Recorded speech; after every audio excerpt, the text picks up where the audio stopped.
Their crime were proven. Their citizenship revoked, but yet they remain in the country. Because apparently, launching a fighter jet is easier than booking a one-way flight to Pakistan for convicted offenders. Yes, that's right, you heard me here. You heard it here first.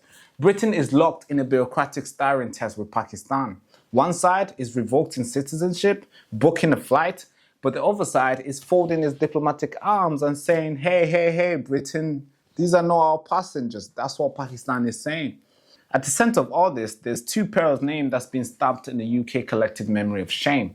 Name number one is Kareem Abdul Rafah Abdi Khan. Those two people, two convicted ringleaders of Rochdale grooming gang.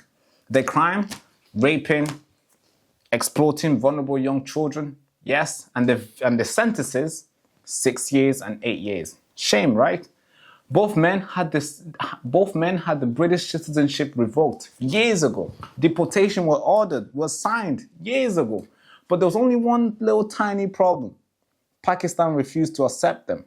Because in international law, deporting someone without citizenship is like dropping a parcel with no address. I know, right? It'll be very difficult, right? But except these two parcels can talk and they're also convicted criminal. Yes, that's right. But despite having the legal tool to go out there and get this done with Nationality and Border Act, the government hasn't used them. Why? Because according to reports, some people in Westminster worry that sanctions could upset relations with Islamabad.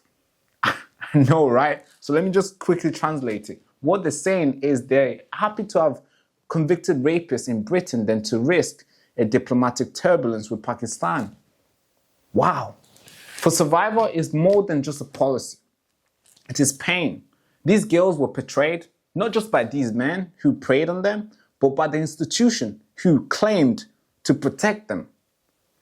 Now, let me quickly ask you a question. How does it feel? How would it feel to watch your abuser walk freely in the city, in the same city as you, while you're watching people in the Whitehall debating how politely they should deport these guys? It's insane. But here's a list of these two guys. In 2012, they were convicted. Both in 2015 were released on license. In 2018, the citizenship was revoked. And from 2018 till today, they have not been deported. Public anger is rising, particularly in the community that is mostly affected by the grooming gang scandal. Calls are growing louder, calling for Britain to enforce its own laws. If that means reevaluating aid package, visa, and trade talks with Pakistan, so be it. Send these guys back home. After all, if the UK can deploy a fighter jet all the way to the Middle East within 48 hours, surely we can get these guys deported less than a decade. I'm sure we can do that, right? Tonight, the question isn't whether we can deport them. It's whether we're willing to do it.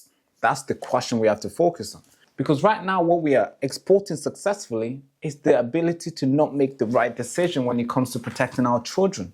That's what Britain is really good at now. But that's my report on this. I'm curious to know what you guys think. Comment down below what you think. And me and you can go back and forth in the comments. I'm looking forward to it. But what do you guys think? What should we do with these guys? Because it's going to be almost 10 years and the deportation order has been standing since 2018. And today, they are still here. And Pakistan seems like it's winning. Wow. Anyways, thank you so much for watching. Without further ado, bye-bye.